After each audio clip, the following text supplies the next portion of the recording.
جب ایک ماں نے اپنے بچے کو بلانے کے لیے کہا کہ لو بیٹا چیز کھجور دیتی ہوں، تو حضور نے فرمایا تیرے پاس کھجور ہے؟ عرض کی حضور ہے۔ فرمایا اگر تو کھجور نہ رکھتی تو نے جھوٹ بولا تھا۔ یعنی جو دین آپ کو چھوٹے بچے سے بھی سچ بولنے کا درس دیتا ہے، چھوٹے بچے سے بھی، ایک چھوٹے بچے کے ساتھ بھی آپ کلام کریں تو سچی بات کریں، تاکہ وہ بچہ عدم اعتماد کا شکار نہ ہو، وہ آپ کے بارے میں یہ گمان کرے کہ یہاں سے مجھے جو بات ملے گی بالکل خیر کی ملے گی۔ بات چونکہ زیادہ کرنی نہیں، عصر کا وقت بھی قریب ہے، اور چونکہ بہت سارے بزرگ یہاں بیٹھے ہیں، اتنی دیر مشائخ کو بٹھانا بہتر نہیں ہوتا۔ حضرت معروف کرخی رحمۃ اللہ علیہ کی خانقاہ میں بغداد کے سب لوگ جمع ہو کے حاضر ہوئے۔ عرض کی حضور بارش نہیں ہو رہی، مہینوں بیت گئے، جانور بھی بھوکے ہیں، پیاسے ہیں، فصلیں بھی ہماری پریشانی کا شکار ہیں، آپ مہربانی فرمائیں، دعا کر دیں۔ تو حضرت معروف کرخی رحمۃ اللہ علیہ فرمانے لگے یہ میری خانقاہ کے سامنے نا ایک دکاندار ہے، ہم اپنی زبان میں کریانے والا کہتے ہیں، یہ دکاندار ہے، گھی بیچتا ہے، گڑ بیچتا ہے، اس سے دعا کراؤ بارش ہو جائے گی۔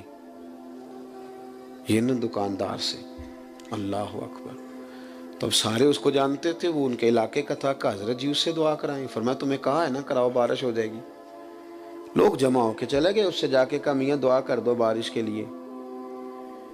تو وہ کہنے لگا مجھے کہاں دعا آتی ہے، لیکن چلیں قراء سے معذرت کے ساتھ، لفظ تاثیر سے بنتے ہیں تلفظ سے نہیں، اہل دل آج بھی ہیں اہل زباں سے آگے۔ کہا جناب دعا کر دیں۔ کہا مجھے کہاں دعا آتی ہے، حضرت سے کراؤ۔ کہنے لگے انہوں نے بھیجا ہے۔ کہا شیخ نے بھیجا ہے تو کر دیتے ہیں۔ ہاتھ اٹھائے، سادہ آدمی، سادے جملے۔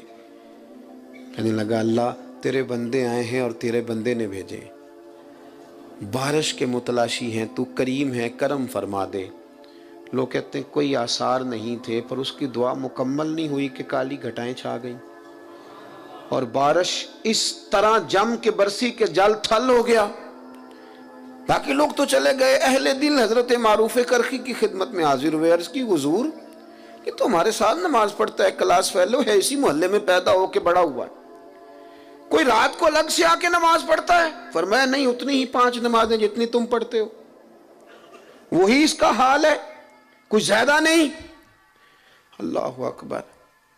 عرض کی حضور پھر کوئی تو خوبی ہوگی کہ قبولیت اس کی دعاؤں کی اتنی قریب ہے کہ وہ کشکول طلب پورا پھیلاتا بھی نہیں کہ رحمت برستی ہے۔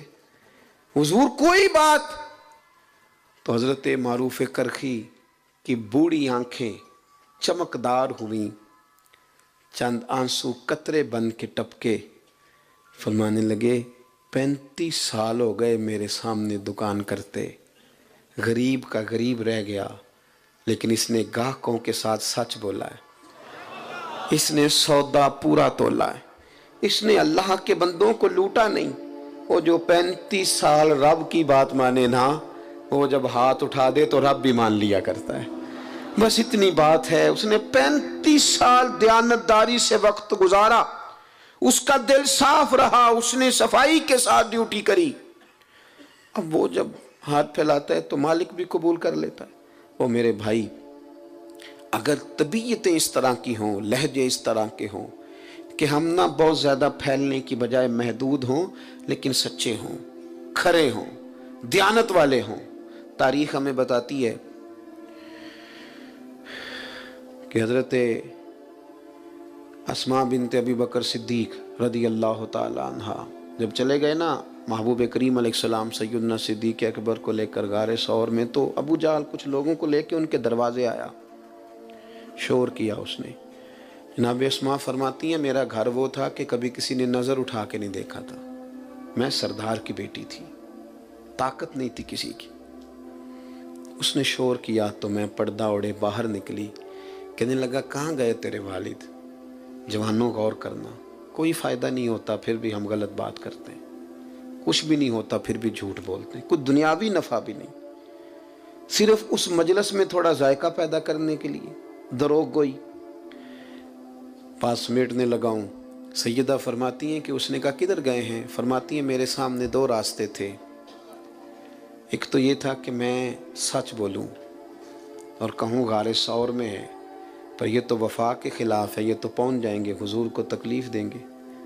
اور ایک یہ کہ میں جھوٹ بولوں کہ مجھے پتہ نہیں، اور یہ حضور کی شریعت کے خلاف ہے۔ آپ فرماتی ہیں میرے لیے مشکل آ گئی، کس طرح جھوٹ بولوں؟ صدیق کی بیٹی ہوں اور صدیق اکبر کی نور نظر ہوں، کیسے؟ اور سچ بتاؤں تو کیسے؟ میں سوچ رہی تھی تو اس نے شور کیا، کہا بتاؤ کہاں ہے؟ سنو ملت کے جوانوں، ایک خاتون فرماتی ہے میں نے ساری ہمتیں جمع کر کے کہا اللہ میری مدد کرنا۔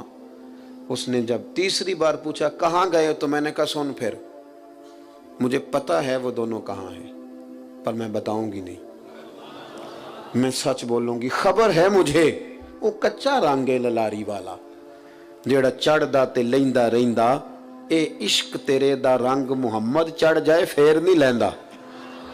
کہا نہیں بتاؤں گی، پتا ہے۔ اتنے بڑے مجمع میں اتنے بڑے سردار کو اس طرح کے جملے، اس نے ایک تھپڑ مار دیا۔ کتنی کبھی کسی نے آنکھ اٹھا کے نہیں دیکھا تھا، میں گری تو کان پھٹ گیا، خون نکلا۔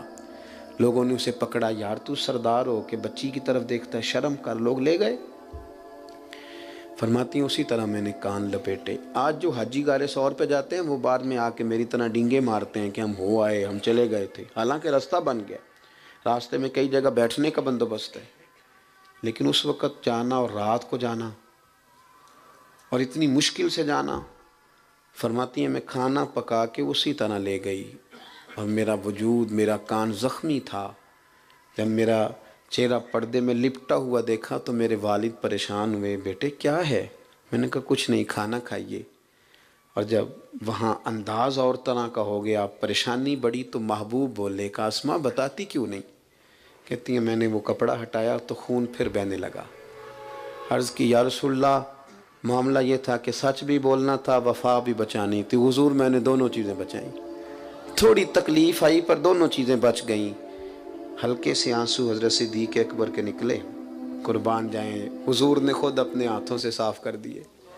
ایک واری میری آنکھیاں چوں انہاں نے اتھرو پونجے سن، ہن تے چسکا پہ گیا رونے دا، تے ہر ویلے آہو زاری دا۔